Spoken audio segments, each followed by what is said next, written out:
네, 안녕하십니까 여러분 반갑습니다. 어, 이제 벌써 12번째인데요. 이제 오늘은 수입 돼지고기에 대해서 좀 살펴보려고 합니다. 수입 돼지고기가 얼마나 늘었는지, 어떤 상황인지. 그러니까 비교급이잖아요. 예전에 한번 기억나시나요? 일본의 어떤 돼지고기 그 작업시장을 보면서 우리나라 또한 그렇게 가고 있는 게 아닌가. 그런 내용 한 번 더 짚어볼 건데요. 아무튼 기억하셨으면 좋겠네요. 그러니까 수입 돼지고기와 경쟁 우위에서 우리가 수입 돼지고기보다 잘하는 거, 나은 거, 내세울 게 뭐가 있죠? 이런 고민들을 좀 이번 시간에는 각자가 한번 해보셨으면 좋겠습니다. 내가 내세울 것이 수입 돼지고기보다 우월하다, 월등하다. 이게 무엇이 있는지. 그리고 무엇으로 소비자에게 다가가야 수입 돼지고기보다 낫다, 최고다라고 평을 들을 수 있는지요. 자, 그럼 시작해 볼까요? 자, 주요 내용입니다. 한번 수입 관련해서 검색을 해봤습니다. 어떤 소식들이 있는지 한번 간단하게 좀 살펴보고요. 그리고 과거에 한번 살펴봤지만 일본과 육류 작업 시장을 좀 비교하면서 우리가 좀 긴장감을 좀 한번 갖고 그 다음에는 우리 국민이 이 육류에 대한 소비를 어떻게 인식하고 있는지 그렇다면 또 대체 그러니까 수입 돼지고기가 대체품으로 지금 현재는 있지만 만약에 가격이 저렴하지 않 가격이 아닌 맛으로 인해서 옮겨간다면 그리고 지금 급등하고 있잖아요. 프랜차이즈가 그냥 수입 고기라는 거잖아요. 원료가 그렇다면 그 시장이 점점점 커질수록 국내의 어떤 원료들은 남게 되잖아요. 그러면 어떤 소비 창구를 찾아야 되는데 이런 관계 속에서 어떻게 지금 방법을 모색해야 하는지 예, 이렇게 연결이 된다고 생각하거든요. 그리고 네 번째는 수입 돼지고기 유통 실태를 한번 살펴보겠습니다. 수입 돼지고기 시장의 유통, 경로, 형태, 그리고 뭐 얼마만큼 수입되는지, 주요 수입국은 누군지 이런 것도 좀 살펴보고요. 그리고 그런 내용을 알았으면 좀 가능하다면 이 내용을 다 살펴보려고 하는데 한돈 버는 방법이라 붙였는데요. 이제 정말 세세하게 이제 알아야 하는 내용들을 한번 제가 정리를 해봤어요. 그 내용들을 가지고 아 돈을 벌려면 이렇게 하나하나 신경 써야 되는구나 하고 한번 짚어볼 테니까 그걸 본인과 한번 비교를 해보시면 좋을 것 같습니다. 자, 돼지고기 94개에서 444개. 이게 뭘 말하는 걸까요? 네, 아래 써 있죠? 네, 바로 돈 된다는 농축산물 수입이 너도 나도 앞다퉈 뛰어든다라고 농민신문에서 이제 기사 글인데요.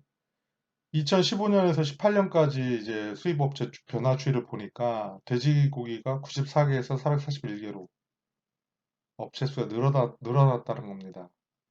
사실은 더 많은데요. 이 데이터가 어느 자료를 썼는지는 제가 좀 궁금하긴 한데 아무튼 동일한 자료를 봤을 때 이만큼 늘어났다는 거잖아요. 3년 만에. 엄청 큰 거죠. 그러니까 우리나라의 그러니까 작년 2018년도 기준이겠네요. 농축산물 수입액이 350억 달러, 약 42조 5천억이랍니다. 이걸 넘어서면서 이제 최대치를 기록했다는군요. 거기에 축산물이 기여하는 것도 굉장히 크겠죠. 자, 축산물에서 증가세가 두드러졌는데 뭐 사실은 그 증가세는 어쩌면 그 소비자의 선호도가 수입 고기에 대한 선호도가 높아지고 저가형 프랜차이즈 업체가 늘어났잖아요. 그죠? 뭐 특정 프랜차이즈를 얘기하긴 뭐하지만 명륜 진사갈비인가요? 이런 어떤 업체들이 굉장히 활황되면서 저희 여기 세종시만 해도 지금 세 군데가 생겼거든요. 조그만 신도시에 그 정도로 예, 잘 된다는 거잖아요. 그 정도로 또 소비자들한테 어필이 되고 그러니까 지금 굉장히 늘어나고 그 물량들이 이제 소진이 된다는 거잖아요. 그러니까 수입을 또 그만큼 늘리고 물론 지금은 시장 자체가 커져가는 형편이기 때문에 국내산 소비가 그로 인해 많이 줄어든다라고 보기는 좀 애매할 것 같아요. 그렇다고 보기는 어려울 수도 있다라고 보거든요. 하지만 국내산 소비처가 이제 팔로가 막힌다거나 수입 돼지고기로 대체되거나 이런 경우의 수는 굉장히 많겠죠. 그럼 그 여파가 이제 도매 시장으로 가고 그런 도매 시장에서는 다시 생산자로 피드백이 되는 거. 그러니까 사실은 수입 돼지고기와 국내산 돼지는 큰 연관은 없죠. 어차피 별도 시장이기 때문에. 하지만 따지고 보면 고기를 먹는 국민 입장에서 보면 또 애매해진다는 겁니다. 연관이 아예 없다고도 말하기 좀 힘든.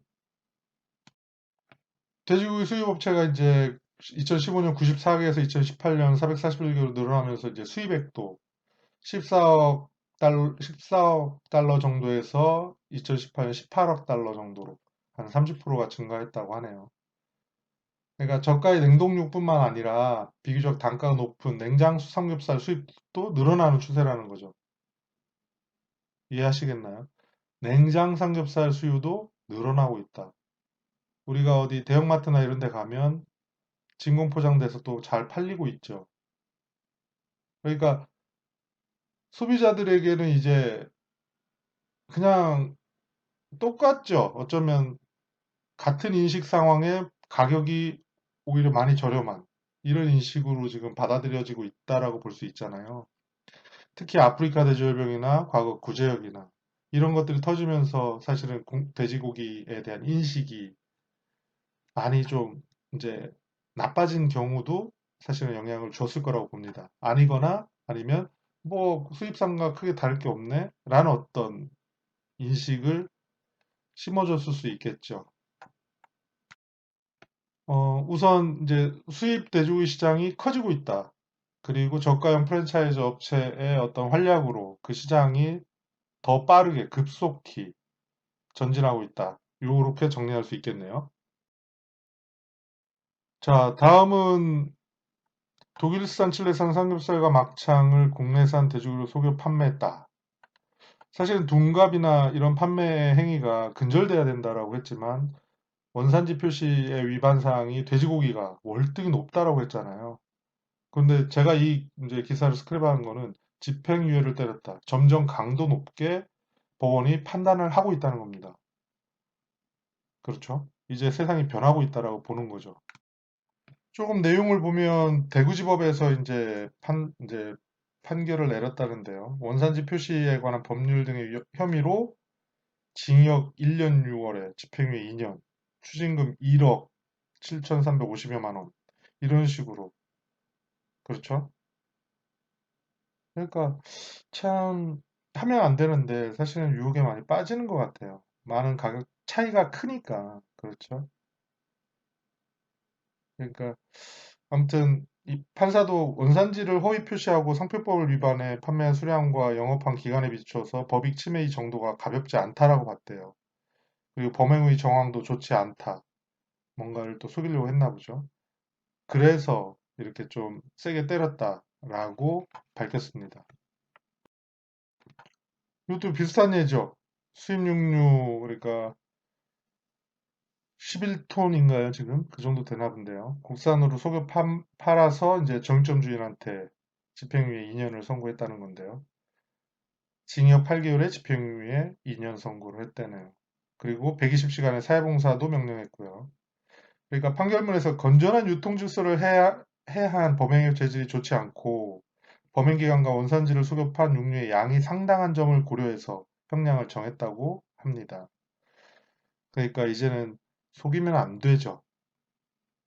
왜냐하면 속이는 업체가 발생할수록 사실은 국내산 돼지고기에 대한 아니면 돼지고기 자체에 대한 인식을 안 좋게 갔잖아요.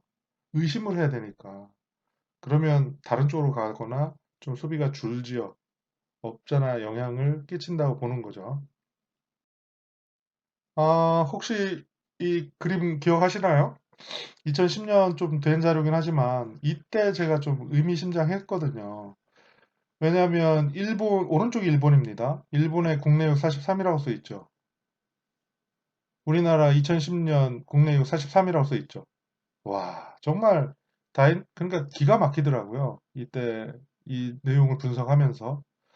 더더구나 일본의 배치를 이제 그 수입 시장을 차지한 비율을 보면 호주, 미산 이런 식으로 돼 있고 우리나라 또한 호주산, 미산 이런 식으로 그리고 우리의 시장을 계속 밀어붙이는 수입육 시장이 넓혀지는 그래서 지금 몇 프로나 될까요? 36% 정도 되나요? 수입 이제 쇠고기 작업 시장이 굉장히 많이 줄고 있죠. 다행히 볼륨이 커져서 다행이지만 그죠? 볼륨 자체가 커져서 국내산 비율이 줄어도 소비는 원활하다고 볼 수 있지만 가격이 그만큼 또 뒷받침되고요. 그렇지만 만약에 소비가 정체된다면 한계에 다다랐다면 이제는 정해진 파이에서 수입산이 밀어붙이면 국내산은 일단 사육 규모부터 줄여야 될 거라는 거잖아요. 안 팔리면 못 키우는 거죠. 이런 식으로 지금 시장이 흘러간다고 본다고 했을 때 사실은 이걸 주안점으로 본 게 아니라 아, 쇠고기만 해도 이렇게 같다라는 거죠. 그래서 왜냐하면 다음 그림을 보려고 했던 거였죠. 자, 요 그림이죠. 오른쪽 일본 그림이에요. 국내육 54%, 당시에 우린 80%입니다.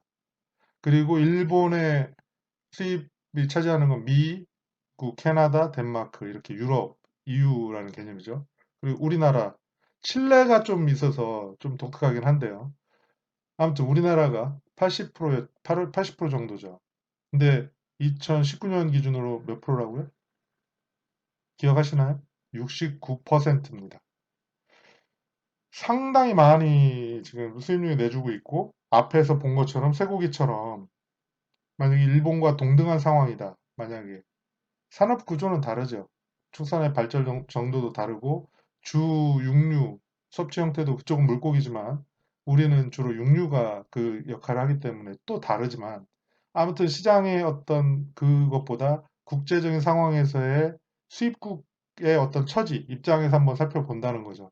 그럼 수출국은 수출을 그 자국에서 생산하는 것들이 자국의 소비를 감당하고도 남으니까 팔 수밖에 없는 거라고 했잖아요. 그게 대표적으로 미국, 캐나다, EU 이런 쪽이라는 거죠. 그러면 그걸 팔 수밖에 없는 거예요. 그러면 또 그 체계를 갖춰놨어요. 가격 결정 체계라든지 덴마크는 위원회에서 결정을 해서 수출 지향으로 한다고 했잖아요. 미국은 육성 아닌 육성을 통해서 대기업군, 대형 패커가 수출을 담당하고 있죠. 그러면서 이제 수입국에 대한 문호를 열고 계속 들어오는 거죠. 대표적으로 아시아, 중국, 일본, 한국이 대표적인 수입국이잖아요. 중국은 정말 거래량이 어마어마하다고 합니다. 뛰어가는 게 양적인 것과 금액이 어마어마하대요. 그래서 거래 규모가 크다라는 특징.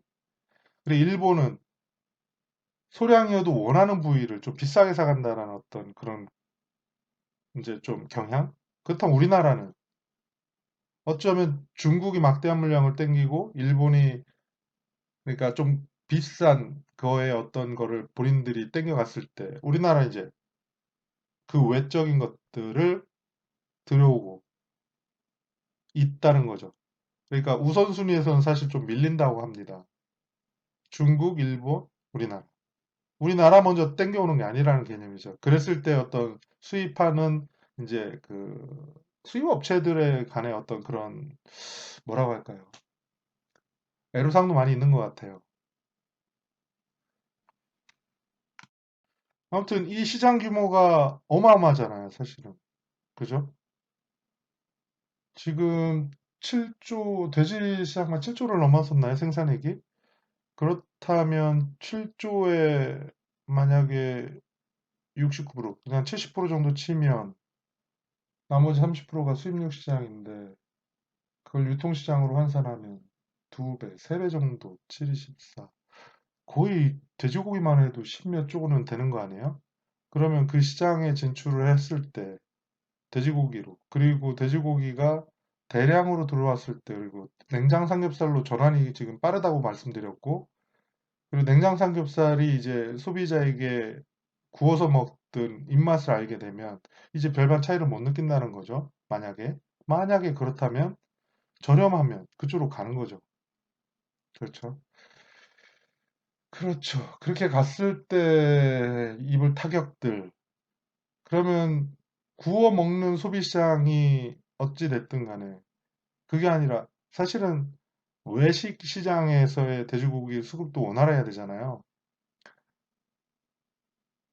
음식점에서 주로 원료로 쓰는 그 원료를 쓸 때의 돼지고기 가격이 좀 뭐라고 할까요? 수입산에 비해 좀 합당해야 되잖아요. 근데 가격 차이가 너무 난다 그랬을 때는 수입산을 쓰겠죠. 국내산을 못 쓰고. 그리고 여기에 변수는 국내산의 가격 변동이 크면 클수록 불안불안하니까 식당에서는 못 쓰는 거죠. 아무리 국내산을 쓰고 싶어도. 그러니까 사실 가격이 변동폭이 큰 것도 저희한테는 리스크죠. 이런 식으로 맞물려 있다고 보는 거죠. 그렇기 때문에 수요는 점점 주는 거예요. 그러면은 돼지는 계속 키워도 수요가 줄면 거꾸로 가는 거죠, 뭐. 가격이 떨어지든 해가지고 또 다시 줄어드는 거죠. 근데 돼지는 계속 키우고 있단 말이에요. 늘려나가고 있죠. 그나마 다행인 건 이 시장 자체의 볼륨이 커지고 있다라고 보기 때문에 다행인데, 예, 말씀드렸죠. 소비 시장이 만약에 볼륨이 커지지 않는다면, 양적인 팽창을 하지 않는다면, 그렇다면 아찔하죠. 네. 그럴 때를 좀 대비해야 되지 않느냐, 이런 생각을 해보는 겁니다.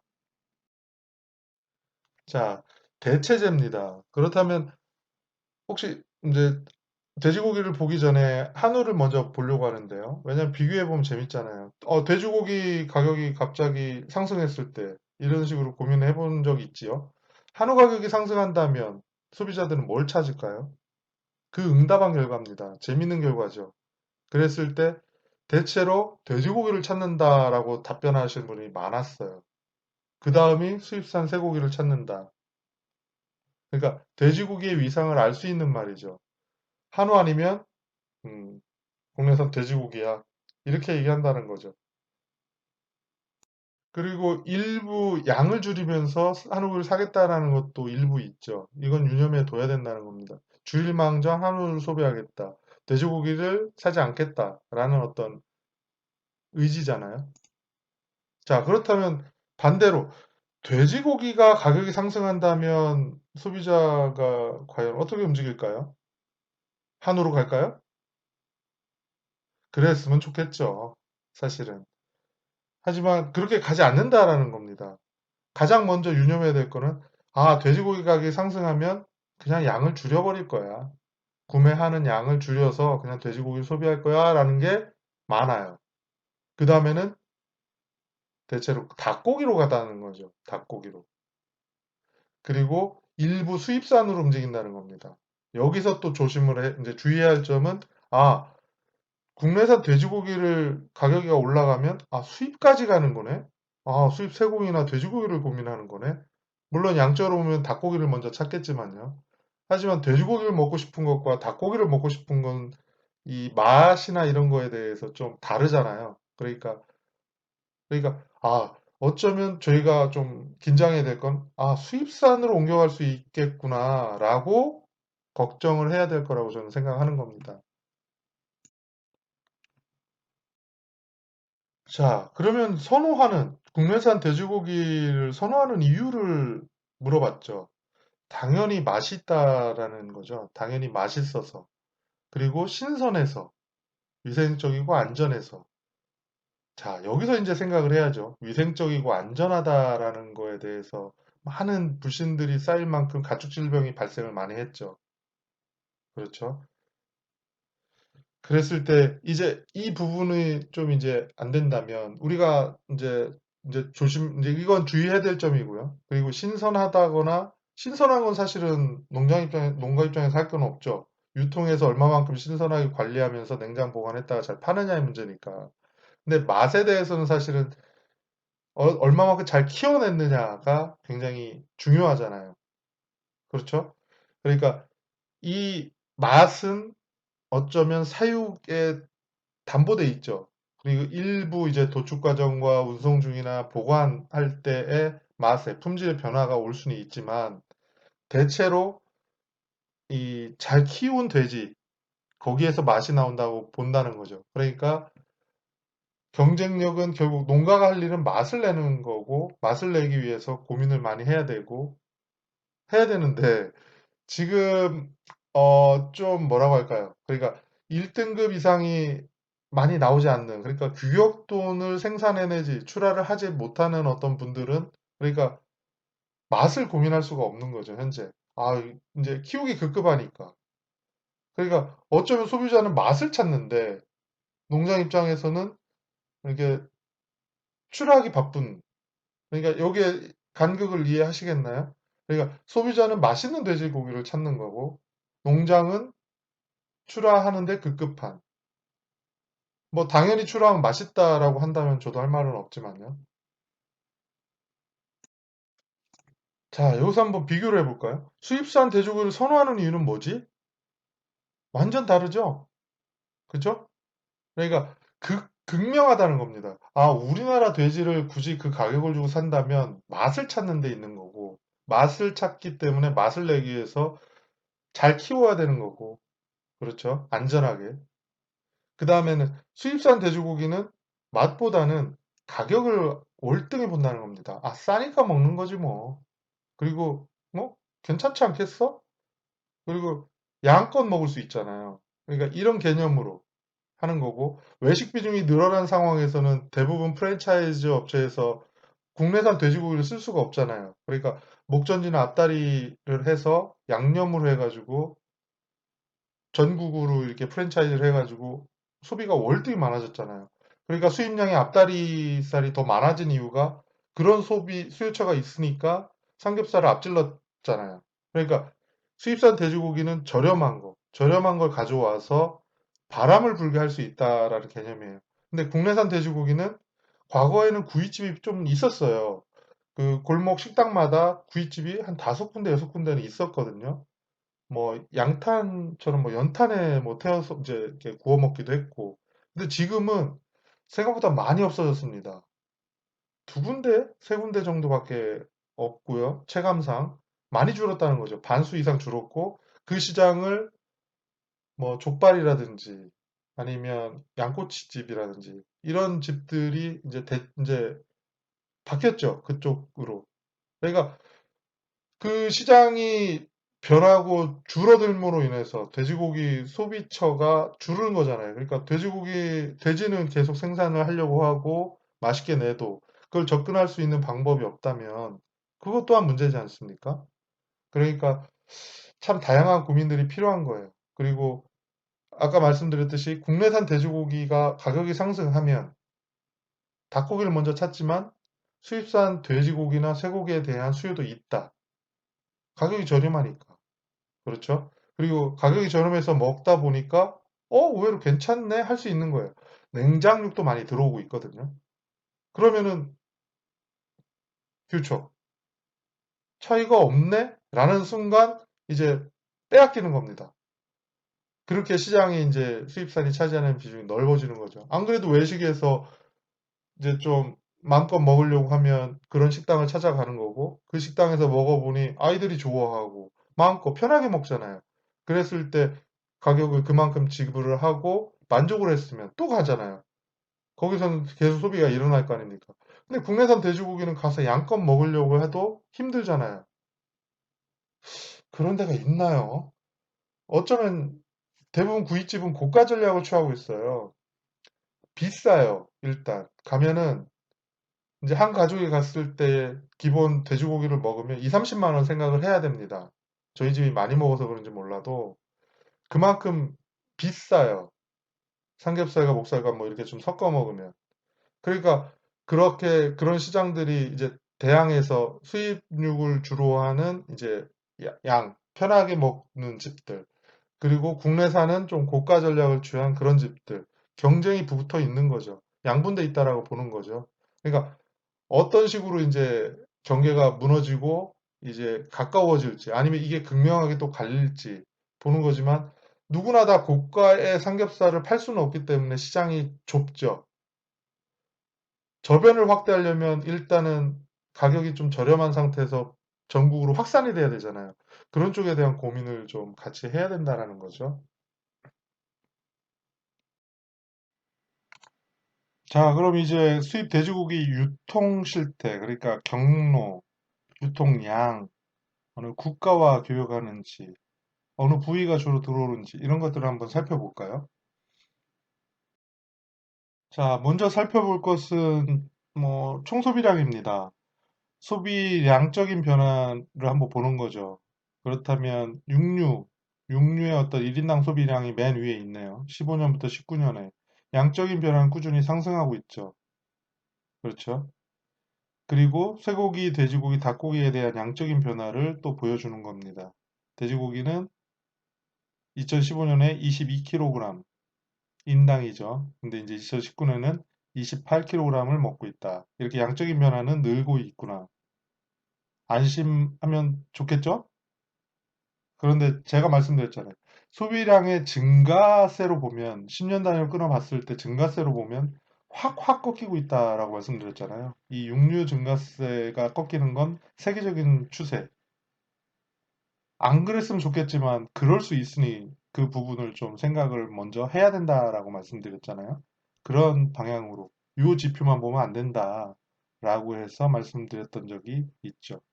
자, 그렇다면 소비량은 1인당 소비량은 늘어났어요. 그렇다면 여기에 인당 양적인 변화에 누가 가져갔느냐 이거죠. 자급을 보면 가운데 있네요. 돼지고기는 2015년에 국내산 수입산 합쳐서 1200, 1000톤이죠. 그랬을 때 자급률이 70%였다고 합니다. 자, 그렇다면 2019년 69.7%, 1390, 1000톤. 양적인 볼륨이 커졌죠. 그렇죠? 볼륨이 커진 상황에 70%. 그렇죠? 그랬을 때 지금 국내산이 842 천톤에서 969 천톤, 수입산이 358 천톤에서 421 천톤. 거의 양적인 변화에서 국내산이 차지하는 게 좀 더 많은가요? 비율로 보면 아마 비슷해 보이는데요. 그러니까 이 양적인 팽창을 하는 데 있어서 이건 좀 짧긴 하지만 만약에 이것이 앞에서 본 것처럼 일본처럼 50%대로 떨어진다면 이 양을 차지하는 수입산의 급성장 배경에는 거꾸로 얘기할 수 있죠. 혹시 이베리코 돼지의 어떤 그 고품질, 맛에 대한 접근인가? 아니면 명륜 진사갈비처럼 그쪽의 어떤 저가, 목전지 쪽에 대한 어떤 저가형의 프랜차이즈, 전국에 확산된 프랜차이즈의 양적인 소비, 그쪽으로 봐야 될까? 이렇게 어쩌면 3년, 5년 후에 이런 보도자료가 나올 수도 있는 거 아니에요? 자, 그럼 그거에 대한 대항하는 어떤 우리나라의 컨셉이 뭐가 있느냐 이거죠. 뭐 한한대집집? 혹시 뭐 이거요? 한한대집집이 지금 이쪽에는 제가 알기로 하나 있는데 제가 가본 곳은 한 군데인데요. 더 있을지는 모르겠습니다만 아무튼 좀 이게 그러니까 고기 맛은 좋죠. 맛있죠. 그렇지만 이 전국에 확산할 만큼의 그 어떤 파급력이나 이 기대치가 물론 이 프랜차이즈는 좀 이 바람을 타기 때문에 이걸 단적으로 그렇게 얘기할 수는 없지만 사실은 수입 시장이 커진 이유는 그램그램이라는 어떤 프랜차이즈 파급력. 저도 기억하니까. 그렇죠? 그러니까 지금 다시 또 부는 어떤 그런 브랜드들. 그러니까 어떤 광풍이 불어버리면 그 시장이 수요가 쏠려버리고 그 부위가 싹 들어가는 거 아니에요. 그리고 냉장 삼겹살이 들어온다고 보면 자, 이제 경쟁을 어떻게 하냐는 얘기죠. 맛있고 싸고 무제한으로 먹을 수 있어요. 이길 수 있을까요? 예. 이런 걸 좀 같이 한번 봐줘야 된다. 그래야만이 어쩌면 대형 축산기업, 그러니까 협동조합형 패커와 연관이 된 조합원으로서 또는 그쪽에 출하하는 어떤 계약된 신분으로서 이런 고민들이 그렇죠. 같이 맞물린 공동체잖아요. 그렇죠. 그러니까 소비 시장을 놓고 우리끼리 싸워서는 또 한계가 있는 거고 모르겠습니다. 사실은 소비자의 눈에 띄게만 하면 좋은 건지 아니면 프랜차이즈처럼 전국적으로 좀 확산될 수 있는 원료 개념에 그리고 어떤 마케팅 쪽으로 접근을 먼저 하는 게 좋은 건지 어떤 방식이 좋을까요? 물론 다 하면 좋겠지만 아마 고전적으로 지금 고전적인 방법을 아마 지금 침투 중일 것 같은데요. 기존 시장들이 다 있기 때문에 새로운 어떤 물량이 들어가려면 저가, 품질 좋은 저가, 좀 손해를 보면서도 그걸 밀어붙여야 되죠. 아니면 좀 더 인센티브를 주는 어떤 부분들. 그런 쪽으로 접근을 할 건데 이게 언제까지 가는 얘기죠? 이거는 기존 어떤 시장을 침투할 때 방법이지 2년, 3년 꾸준히 이어가는 방법은 아니잖아요. 누군가의 자리를 차지하기 위한 전략이잖아요. 그렇다면 그 대체가 되면 다시 이제 가격은 상승할 거고 어느 일정 수준을 이제 유지하고 운영하려고 할 건데 그럼 또 다른 틈새 시장에 또 다른 경쟁자가 없겠냐 이거죠. 아니라는 거죠. 왜냐하면 패커마다의 그 물량들이 상당하잖아요. 굉장히 많죠. 그걸 또 이제 판매를 통해서 다 이걸 하려고 하면 전국이 들썩들썩거릴 것 같은데 제가 그쪽 시장은 아직 지금 최근에는 지금 보질 않아서 어떤지 모르겠어요. 근데 아마 그런 고민들 많이 하실 것 같아요.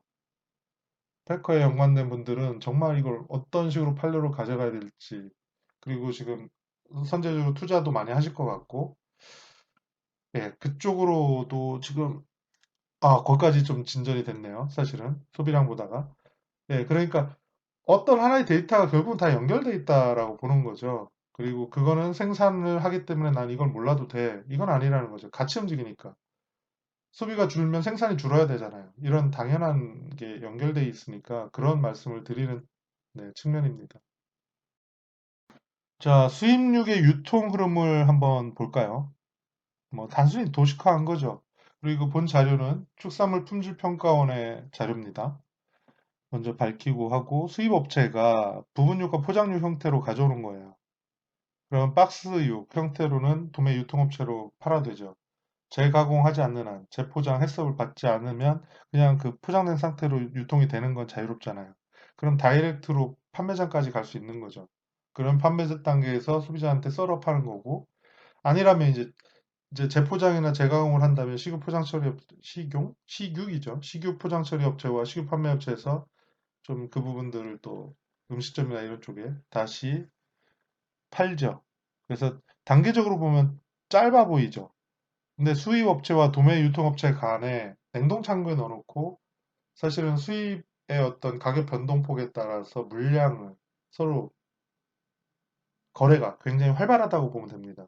그쪽의 거래가 굉장히 활발하죠. 바로 소비시장으로 뿌려버리는 게 아니라 막대한 양을 가져와서 냉동고에 넣어놓고 그 냉동의 어떤 기간 내 서로서로 주고받으면서 자기들끼리 거래. 예, 그 부분도 상당한 이제 시장을 형성하고 있고, 그리고 직접 이제 다시 이쪽 연두색 쪽으로 오게 되면 이제 실제 풀려버리는 소비 시장 쪽으로 가는 거니까 양분돼 있다라고 보는 거죠. 그러니까 수입육의 시장은 일반 국내 시장하고는 완전 다르죠. 국내 시장이 도축하고 포장된 상태에서의 거래 형태라고 보는 거죠. 포장된 상태에서 어떻게 잘 팔 거냐, 누가 잘 팔 거냐. 이미 다 포장은 돼 있는데, 심지어 덩어리로 다 돼 있잖아요. 그러면 이걸 누가 잘 갖다 파느냐의 문제잖아요.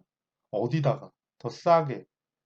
그렇다면 고민하는 건 소비자한테 직접 가면은 가장 이윤을 많이 남기겠죠. 하지만 가령 한 컨테이너에 뭐 가령 뭐 2, 3억씩 들여와가지고 이걸 한 번에 내가 다 소비자한테 직접 팔 수 있나요? 없으니까 이제 다른 역할들이 생긴 거죠. 이렇게 보는 게 맞지 않을까요?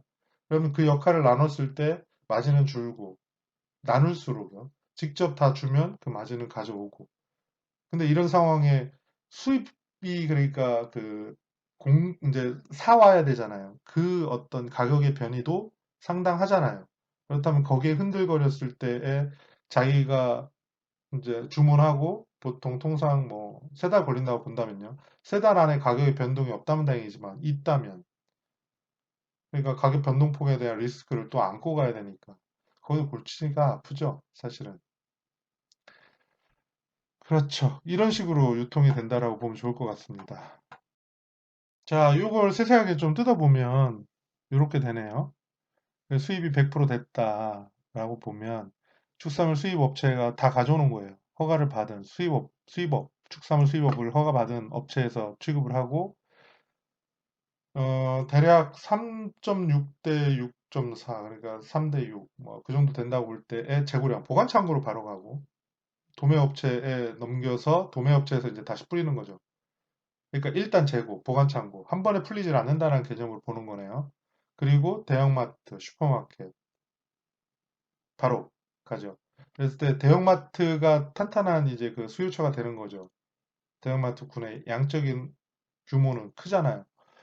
그리고 상당 부분 정점으로 가서 이제 일반 소비자에게 저렴하게 판매가 되는 거죠. 그러면 또 정육점이 일반 음식점에도 납품을 할 거죠. 그런 식으로 또 될 거고 수입류 도매업체도 일반 음식점 될 거고 아무튼 이렇게 시장이 형성되어 있고 업태로 보면 이렇게 되죠. 그리고 뭐 국내산과 수입산을 같이 혼용해서 또 취급하시는 분들도 일부 있겠죠. 어떤 비교급으로 이제 아니면 그 판매하는 수요처가 수입도 원하고 이제 국내산도 원하니까 어쩔 수 없이 취급하는 경우가 있을 수 있겠죠. 그렇다면 돈이 되면 다 팔아야 되니까요.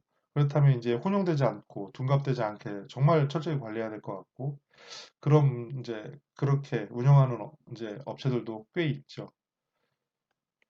네, 지금 유통담배별 경로 및 이제 비율을 봤습니다. 그냥 이 자료는 이제 부산물입니다. 부산물도 비슷한데요. 비율도 이제 거의 유사하죠. 수입류 도매업체로 가는 유사. 그리고 대부분 정육점과 일반 음식점으로 바로 간다. 그렇잖아요. 부산물을 굳이 저희가 아직은 이렇게 사 먹지는 않잖아요. 근데 이 부산물을 나오니까 그렇죠. 부산물을 상당히 저는 즐겨 먹는 편인데 직접 좀 받아봤으면 좋겠어요. 사실은 신선한 걸. 그랬을 때 그 수요가 상당히 있을 것 같은데 일반 사실 슈퍼나 이렇게 좀 왠지 뭔가 가공된 것 같은 거는 조금 직접 좀 고먹고 정말 그게 신선하면 좋겠다. 이런 수요가 점점 커질 거예요, 아마. 그렇다면 우리는 그 수요에 신선함에 대해서 접근할 수 있는 게 크거든요. 그러면 그 부분으로 좀 우리가 어필을 하고 그 시장을 개척해서 소비 시장을 만든다면 부산물도 사실은 단가 면에서 굉장히 센 편이잖아요. 그쪽으로 좀 접근 가면 어떨까? 그죠? 괜찮을 것 같아요. 언제까지 구워만 먹냐 이거죠. 구워도 다양한 걸 구워 먹으면 더 좋을 거라는. 뭐 외식을 해도 충분하지만 외식에서의 어떤 부담은 굉장히 또 크지 않나요? 저는 좀 부담이 크던데. 아무튼 그런저런 상황 속에서 소비 시장 움직이고 있고 그 시장에 접근하는 수입은 이렇게 이런 방향으로 또 움직이고 있고 국내산은 그럼 어떤 식으로 움직여야 되는지에 대한 그런 고민을 하는 과정 중에 있다고 보시면 좋겠습니다. 유통 비용률의 변화인데요. 이걸 이제 수입하는 그 시점에서의 이제 주고 난 나머지의 비용을 계산해 봤다라는 거겠죠. 도입 가격부터 따졌을 겁니다. 그랬을 때 소비자에게 판매하는 것과 도입 가격의 차이. 그러니까 수입 쪽에, 그러니까 수치로 준 비용이 사실은 잡히는 게 아니겠죠. 그렇죠. 도입 가격으로 따질 테니까 도입 가격을 농가 수치 개념처럼 주고 그리고 거기에서 시작해서의 비용률이죠. 그러니까 상당히 높은 비용을 지금 하고 있다는 거잖아요. 국내산은 약 50%라고 정도로 본다면 50%를 농가에게 주고 농가 수치 가격 나머지 50%가 유통 중에 발생하는 비용으로 보는 거잖아요. 그러면 이 100에 대해서는 소비자가 지불하는 거고 그렇다면 이 내용만 본다면 67%, 가령 70%에 대한 삼겹살에 대한 유통 비용이면 뭐 목살은 삼겹살이 54%군요. 목살이 높네. 재밌는 데이터네요. 아무튼 삼겹이 만약 54%라면 지금 제가 말씀드린 거와 비슷하죠. 이제 수입한 도입 가격 대비했을 때 유통 비용에 드는 발생하는 부분이 50%인 거예요. 그러면 이제 소비자가 100을 주는 개념이죠. 근데 목살은 70%가 유통 비용이에요. 그러면은 이윤이 막대할 수는 없잖아요. 그러면 보관을 상당히 오래 한다거나 어떤 다른 요인이 있다는 거죠. 거래가 더 많이 된다거나 어떤 유통비용이 늘어날 거는 그러니까 오랜 기간 보관하는 거잖아요. 제가 아까 말씀드렸듯이 보관 창고가 많이 옮겨 다닐 것 같진 않아요. 거래 형태, 서로 이제 거래하는 물건을 두고 거래하는 형태만 바뀌니까 비용과 이윤이 늘어나는 어떤 구조일 수도 있고 아니면 보관이 길어져서 비용이 근데 보관을 그렇게 오래 가져가려고 할까요? 팔아야 되는 시간이 있는데 물론 냉동이라면 지금 우리가 냉동을 얘기하고 있군요. 냉동이라면 다르죠. 맞죠? 냉동이라면 오래 가잖아요. 수입으로부터. 냉장이 이제 수입해서 통상 3개월? 6개월? 지금 제가 좀 기억이 가물가물하네요. 그 기한 안에 이제 팔아야 되는 부담이 않지만 냉동은 길지요. 통상 1년 내지 2년 가니까. 그렇죠. 유통비용이 크다라고 보는 거죠. 이걸 줄이면 줄일수록 사실은 소비자는 더 싸게 가는 거고. 그렇다면 더 싸졌으니까 이제 국내산과 경쟁할 때 국내산의 돼지고기는 부담이 더 커지는 거죠. 이렇게 이제 맞물려 있다라고 보는 거죠. 국가별 돼지고기 수입량입니다. 15년부터 19년까지 총 수입량을 변화를 본 거고, 18년 대비 19년 좀 줄었지만 대체적인 증가세는 네, 유지하고 있고요. 그 방향에서 EU를 통으로 보면 상당하죠. 사실은 상당히 많을 거고, 19년 기준으로만 봤을 때 미국이 월등한가요? 예, 미국이 월등하고요. 돼지고기니까요. 그리고 어딘가요? 독일, 스페인, 뭐 이런 나라들의 어떤 돼지고기가 많이 들어오고 있다. 그렇죠. 그런 형태를 보이고 있다. 이 정도로 넘어갈까요? 그리고 최근에는 이제 다변화를 했네요. 보니까 브라질 그리고 어디인가요? 뭐 포르투갈 조금 양은 작으니까 어떤 새로운 수요처로 이제 개발을 했다라고 봐야 되겠죠. 브라질까지 접근하고 있네요. 자, 부위별 수입량의 추이를 한번 그래프로 이제 한번 본 겁니다. 앞다리의 급성장이 눈에 확 들어오죠. 그리고 삼겹살의 꾸준한 증가세, 그리고 목심, 나머지 부위가 차지하고 있네요. 이거는 이제 부위별 돼지고기 수입량입니다. 어, 뭐 안심이야 뭐 저 정도는 무시할 만한 양인 것 같고요. 어디 부위가 가장 많이 수입이 됐을까요? 그냥 한번 눈을 감고 말씀해 보시죠. 뭘까요? 삼겹살? 우리 국민이 삼겹살 좋아하니까? 그럴까요? 맞네요. 일단. 그리고 다음이 앞다리. 그죠? 아마 목전지가 지금 어디에 포함될지 몰라도 아마 앞다리로 포함됐다면 말씀드린 그 프랜차이즈 구먹는 부분 그 부분의 수요가 굉장히 급성장하고 있다라고 보는 거죠. 그쪽에 대한 수요가 크다. 앞다리. 이러니 우리 국산의 앞다리, 뒷다리 이게 오늘 시장에서 가서 봤더니 뒷다리가 500원에 팔더라고요. 전통시장에서. 앞다리가 1000원에 팔고. 야, 이건 정말 그러니까 어떻게 경쟁해야 되나는 거죠. 이렇게 많이 가져오고 수입산으로 또 팔면 국내산 돼지는 앞다리 뒷다리의 어떤 생산량이 상당한데 그러니 삼겹살 가격이 떨어질 수가 없죠. 삼겹살 가격이 그 가격은 2,500원 정도 지금 팔고요. 목살이 2,300원 정도에 팔던데요. 아무튼 그러니 이게 참 한번 비교해서 보는 것도 좋을 것 같고 뭐 평상시 한번 전통시장 방문해서 가격을 한번 국내산과 비교해도 좋을 것 같아요. 저도 오늘 참 괜찮더라고요.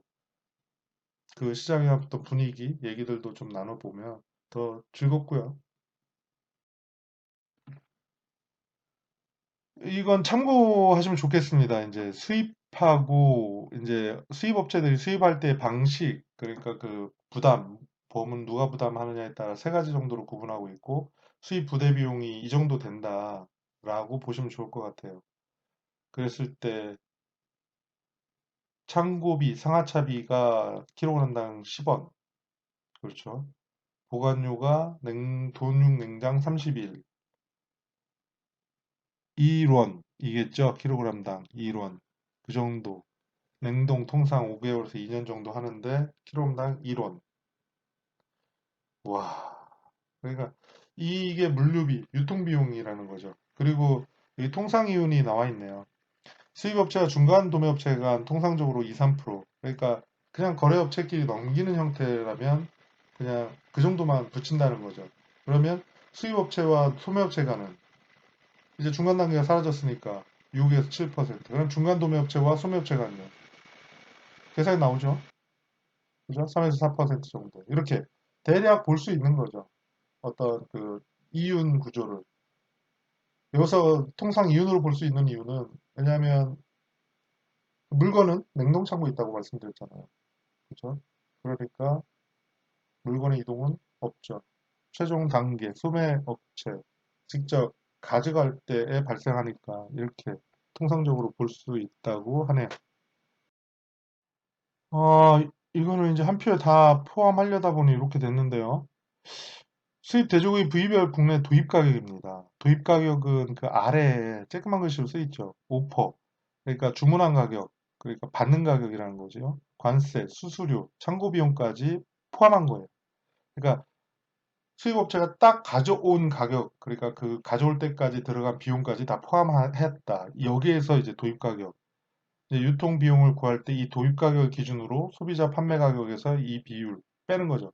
그러니까 도입 가격을 우리 국내산 그러니까 돼지고기로 보면 농가 수치 가격에 준해서 보는 개념이죠. 사실은 유통 경로로 본다면 이 지금 단계는 사실상 도축이 끝나고 포장된 박스유 형태의 이제 도축장이든 식유포장처 업체들 그 단계에서 이제 판매로 이루어진 유통되는 단계이긴 하지만 그죠? 수입 돼지고기는 사실상 좀 이 구조를 좀 나눠서 볼 때 그래, 도입 가격부터 소비자 판매 가격까지의 비용으로 한번 보는 거예요. 그러니까 얼마를 주고 우리 국내 소비자들한테 얼마에 팔렸는지를 보려는 관점인 거죠. 그렇게 보시면 좋을 것 같아요. 그랬을 때 도입 가격이 얼마냐 보이시나요? 킬로그램당 가격이고요. 어디가 제일 비싸 보이나요?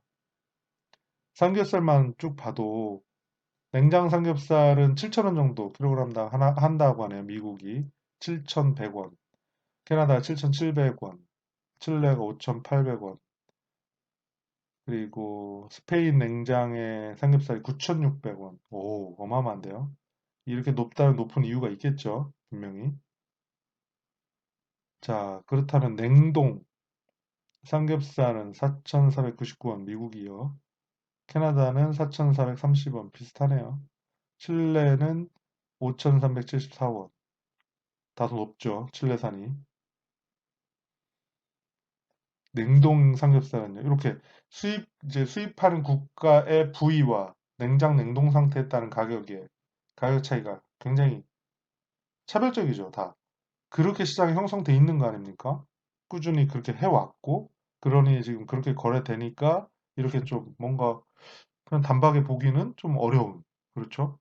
아니, 왜 거기가 더 비싸? 이런 의문이 들 만한.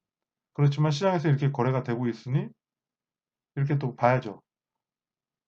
이렇게 들여올 때 가격으로 가져와도 팔리니까 가져왔을 거 아닙니까? 그렇죠. 그랬을 때 가격을 대략 보는 거죠.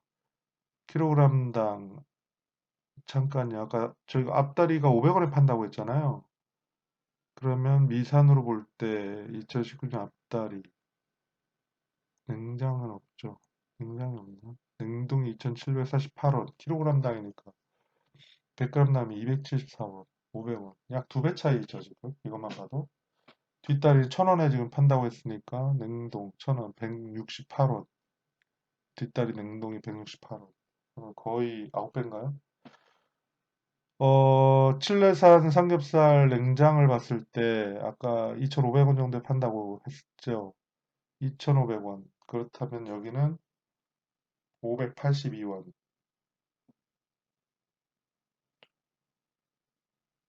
그렇죠. 물론 단순히 도입 가격으로 비교를 할 수 없죠. 도입 가격 말 그대로 아직 유통이 되지 않은 상태잖아요. 여기에 비용률이 앞서 살폈을 때 54%를 했으니까 지금 칠레산 냉장 삼겹살 예를 든다면 5,823원이 약 두 배가 돼야 되잖아요. 만 원 정도. 약 두 배 전체는 안 채워지겠지만 그 정도 그래도 100g당 1,000원이잖아요. 네. 한번 가늠을 하는 걸로 보면 좋을 것 같아요. 우리 국내산 돼지고기 부위별 가격과 비교를 하면서. 자, 이건 수입 돼지고기 부위별 업태별 유통 비용률이네요. 아까 말씀드렸듯이 도입 가격에 예를 들은 거죠. 100g당으로 이제 환산했으니까 이제 잘라낸 거죠. 아까는 킬로그램당 가격이었으니까. 냉동 목살을 예를 들었을 때는 도입 가격 392원에 가져오는 거예요. 자, 그러면 이게 다 유통이 돼서 대형마트에서 얼마에 팔리느냐 봤더니 1310원. 그러니까 비용이 얼마가 붙은 거예요.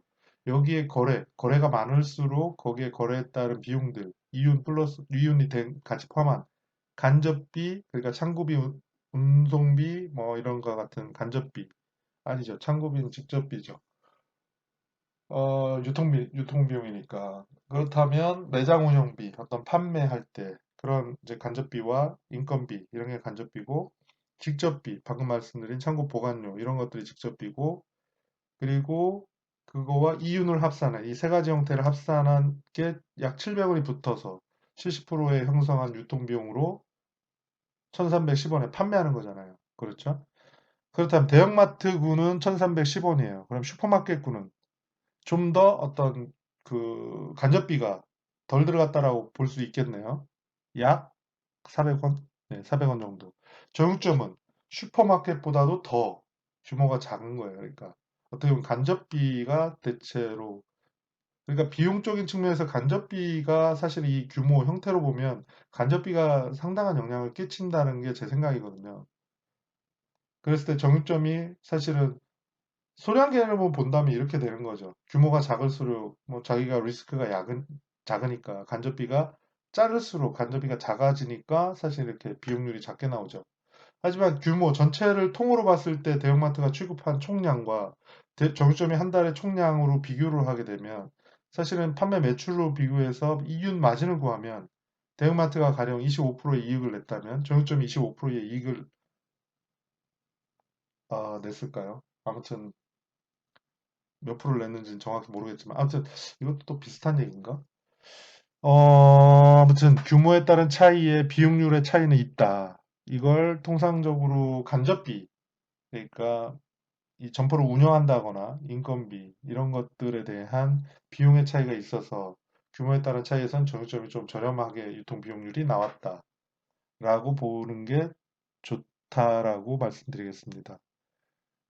그리고 냉동. 여기서 판매 가격이 나와버렸네요. 냉장. 정육점 1368원. 그러니까 아까 제가 말씀드렸죠. 2,500원. 그러면 거의 두 배. 그러니까 수입산과 국내산의 가격 차이는 거의 두 배. 그렇게 보시는 게 맞죠. 앞다리 577원. 오, 재밌네요. 냉동. 국내산 아까 500원에 팔고 있다고. 아하, 뒷다리였죠. 앞다리 1,000원. 그러니까 두 배.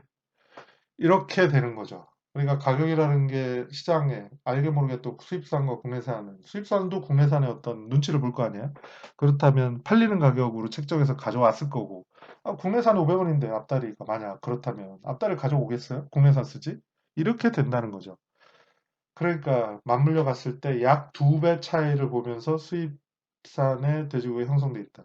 그러니까 두 배만큼 약하게 소비자한테 어필하고 있다는 얘기잖아요. 그러니까 두 배 싼 거예요. 기본 개념이. 그리고 맛이 만약에 정말 괜찮다면 아니면 두 배 싸게 주고 이제 먹는 그 맛이 뭐 별반 차이가 없다거나 맛있다면 그렇죠? 맛있다면 게임은 끝났네요. 그죠? 그러니까 그쪽으로 넘어가는 거죠. 일본 또한 그랬을 거 아닙니까? 어, 우리나라 또한 그런 구조로 간다고 하면 제일 먼저 드는 생각이 뭘까요? 시장이 만약에 일본처럼 54% 정도로 작업상으로 갔다. 지금 69%인데 멀지 않은 것 같긴 한데요. 80%가 69%가 됐으니까 몇 년 새. 그러면은 만약에 여기서 69%가 54%면 약 15% 정도인데 10%가 줄어들면 양적인 면은 얼마나 줄어들까요? 그동안에 국내산의 어떤 이 사육 규모나 이런 것들이 굴곡이 좀 심했죠, 사실은. 그 지역의 뭐에 지금 아프리카 돼지열병에.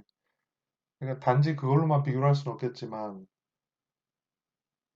사육 규모가 그대로 가서 다행인 건 오히려 그런 굴곡들 속에 이제 소비나 이런 어떤 관심도가 보다 있었기 때문에 없다, 못 먹게 하다가 이제 하면은 계속 또 땡기잖아요. 그런 어떤, 단순히 얘기하면 그런 반복 속에 이렇게 하다가 만약에 안정적으로 됐어요. 그렇다면 이제 비교를 한다는 거죠. 지금도 물론 이제 비교를 많이 하실 거고, 그렇게 본다면, 음, 그래도 다행인 건 저는 여전히 국내산 돼지고기를 먹는다는 겁니다. 맛있으니까. 그리고 냄새가 안 나니까. 이렇게 말씀드릴 수 있는데, 그렇죠. 이게 또 소득 수준과 또 연관이 깊죠. 물론 제가 잘 번다는 얘기가 아니라, 저는 그 정도라면 국내산 돼지고기를 그 가격 주고 사서 먹겠다라는 소비자라는 거죠. 이런 소비층이 튼튼하면, 사실은 저가를 해도, 예, 브랜드 명품이 팔리는 이유가 있는 것처럼, 그런 시장을 탄탄히 가져갈 수 있겠죠. 그렇지만 어떤 기본적인 가이드라인이 있잖아요. 국내산 돼지고기가 갖고 있는 품질 수준, 그리고 수입산이 갖고 있는 품질 수준이 만약에 별반 차이가 없더라라는 등식이 성립이 된다면 한 번에 무너질 수도 있겠죠. 물론 그렇지 않으려고 이제 뭐 유통과 생산과 유통이 끈끈하게 연결된 네트워크를 형성해서 판매가 이루어지기 때문에 그러지는 않겠죠. 한 번에 무너지지는 않겠죠. 튼튼하니까. 그래도 고민해 볼 거리는 되겠죠? 네. 자, 네, 다음 보겠습니다. 아, 이 뭐 그 자료가 있길래 한번 봤는데요. 막창 좋아하시나요? 예, 갈매기살도 좋아하시고요. 그 가격입니다. 도입 가격이에요. 그러니까 유통되는 판매 가격이 아니라 도입할 때의 가격. 그러니까 어떻게 보면 이렇게 비교하셔도 돼요. 이 도입 가격을 농가 입장에서 생산자 판매 가격, 그러니까 도매 가격과 비교해도 좋죠. 그렇죠? 그렇게 비교해도 괜찮겠네요. 동등 비교로는 좀 재밌겠네요. 재밌는 결과가 나올 것 같고. 그랬을 때 막창이 킬로그램당 6,600원, 100g당 660원. 막창 엄청 좋아하는데요. 둘이 먹어도 6만 원 나오는데, 그죠? 음, 많이 싼데. 그러니까 이 시장을 어떻게 접근해야 되느냐 이거죠. 저처럼 부산물 좋아하는 사람은 참 고민이 많은 것 같아요. 이걸 알면 알수록 막창집을 가기가 어렵잖아요. 너무 비싸. 솔직히 말씀드리면. 물론 그분들도 이제 가게를 운영해야 되고, 사람 써야 되고, 또 뭐 이것저것 부자재 이제 또 다 들어가야 되고, 불판 갈아야 되고 뭐 하면, 그게 뭐 부적절하다는 얘기는 아니고요. 단지, 네, 원재료로 본다면. 그렇다면 나도 원재료로 그냥 내가 갖다가 고먹겠다 하는 수고로움을 내가 기꺼이 감당한다면, 아니면 그 수고로움까지 좀 감안한 어떤 패키지가 있다면, 이런 것도 좀 고민해보면 안 되나요? 네. 그러니까 이걸 뭐 굳이 수입산만 본다는 건 아니죠. 이미 하고 있을 수도 있어요. 제가 모를 수도 있는 거고. 그렇다면 좀 더 제가 알 수 있도록 홍보를 해야 되는 것 같고, 그렇게 관계하시는 분들은. 그래야 저도 이렇게 하나씩 하나씩 얘기를 또 퍼뜨릴 거 아닙니까? 그래서 빨리빨리 이게 손안이 돼야 돼요. 부산물 패키지가 있어. 나왔어. 한번 먹어볼래? 보내줄게. 바로 딱 오는 거죠. 그러면 딱 열었더니 신선해. 오, 이게 진짜 장난이 아닌 거예요. 곱도 살아있네, 만약. 그러면 정말, 최고제야. 최고라고 저는 생각합니다. 아, 지금은 이제 소매 판매 가격이죠. 예. 제가 최근에는 안 가봐서 얼마에 파는지, 예, 못 봤는데요. 못해도 두 배일 거고. 그렇죠? 먹는 얘기 했더니 지금 녹음하고 있는 시간이 저녁 시간대거든요. 배가 또 살살 고파지네요. 아이고. 아무튼 지금 저희가 살펴보는 거는 그런 겁니다. 먹고 사는 이 얘기잖아요. 잘 먹고, 즐겁게 먹고, 행복하게 먹고, 그죠? 이런 행복한 삶을 사는 데 있어서 축산이라는 시장이 메리트가 있어서 지금 종사하는 거잖아요.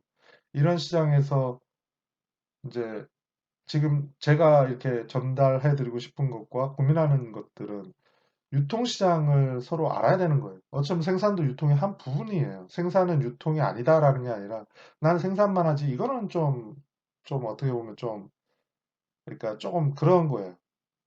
그러니까 좀 너무 닫혀 있다고 봐야죠. 그러니까 생산을 해도 생산만 잘했다고 해서 끝난 게 아니라고 말씀드렸잖아요. 제 가격 잘 받아야죠.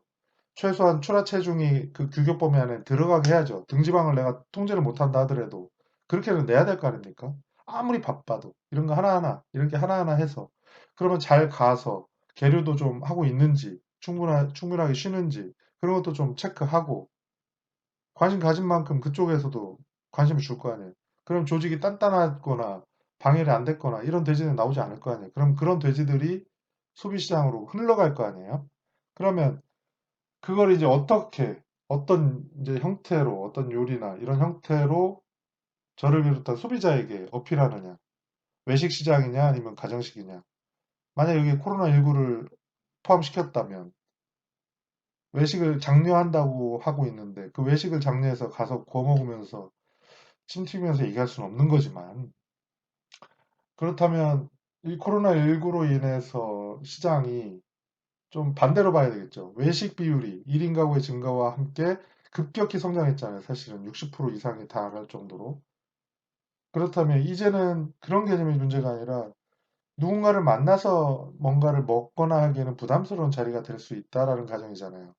그렇다면 어쩔 수 없이 어떤 팩된 형태로 배송이 와야 되는 거죠. 그랬을 때 보내줄 테니까 구워 먹어. 이거는 한계가 있는 거예요. 아니면 구워 먹어도 다양하게 구워 먹어. 아니면 족발이라도 해서 익혀 먹어. 그죠? 족발도 우리는 족발이고 독일식은 독일식 족발은 학생이고 어떤 요리나 이 맛의 풍미가 좀 다른 나라 것도 좀 섞어서 국내산 원료로 써서 어떤 패키지 상품이 나와도 좋을 것 같고 그런 요리 형태 또 너무 많이 또 수고로움이 들어갈까요? 지금 있는 걸 이렇게 팔기도 바빠 죽겠는데 하는 얘기가 나올 수도 있겠죠? 그렇다면 어떤 고민이 필요할까요? 그냥 제가 왜 이 고민을 지금 하고 있는지 모르겠는데 그냥 그런 거예요. 그렇죠? 그러니까 이건 같은 입장인 거예요. 생산자가 생산해서 나는 뭐 패커나 누구한테 팔았어. 끝? 아니라는 거라고 말씀드렸듯이. 그러면 포장처리업체나 패커는 사왔어. 그러면 나도 누군가에게 팔아야 되잖아요. 그것도 운영하고 그 수많은 사람들 거느리고 있으니 인건비를 주면서 팔아야 된단 말입니다. 어떻게 보면 또 조합원에게 또 배당을 해줘야 되잖아요. 그렇다면 그 부담을 안고 제대로 잘 팔아야 되는데 제때 그럼 생산자 입장처럼 또 똑같은 고민을 하는 거예요. 그럼 그분들이 또 식유포장실업체에 팔았어. 그럼 식유포장실업체 똑같은 거야. 사람을 두고 냉동고에 보관하면서 또 팔고 있을 텐데. 그러니까 누구나 똑같은 고민을 하는 거죠. 그 다음 단계의 사람들한테. 그럼 소비자는 거꾸로 고민하죠. 난 뭘 먹지? 오늘은 뭐 먹을까? 딱 집어서 삼겹살 구워 먹을까? 이러면 쉽죠. 판이 끝난 거예요. 근데 오늘 뭐 먹을까? 이제 위에서부터 따져오는 거예요. 그래도 아니야. 재난지원금 나왔으니까 오늘 한우고기 먹자. 이렇게 해서 바로 끝날 수도 있죠. 하지만 아니야. 삼겹살로 좀 나눠서 몇 번에 걸쳐 먹자. 그럼 삼겹살로 갈 수도 있어요. 하지만 오늘따라 치킨이 땡기지? 이렇게 바로 외식으로 갈 수도 있죠. 아니면 여보 닭볶음탕 해줘. 라면 이제 닭을 사다가 닭볶음탕을 하겠죠. 그렇게 가다 오랜만에 이제 오리고기 좀 훈제 육을 좀 구워 먹을까? 이러면서 고기가 다양해지는 거예요. 그러니까 월의 빈도는 오리고기가 좀 작았죠. 틈이라는 거죠. 그럼 돼지고기는 주 2, 3회는 먹는데 돈가스, 제육볶음 또 뭐가 있나요? 불고기, 갈비찜. 그렇죠.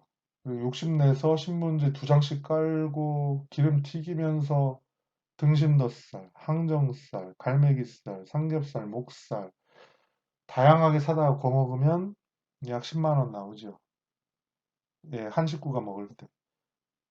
아, 그러니까요. 이것만 해도 다양하네요. 사실은 고기가 종류가 많고. 근데 이런 소비자 시각에 돼지고기를 정말 한 마리 분을 다 팔려고 한다고 생각하는 거예요. 그럼 통째로 드립니다. 해가지고 또 팔까요? 통째로 사가세요. 묶어서 패키지로. 삼겹살 구워 먹는 거. 그러니까 3일 안에 구워 드세요. 앞다리살, 뭐 냉동?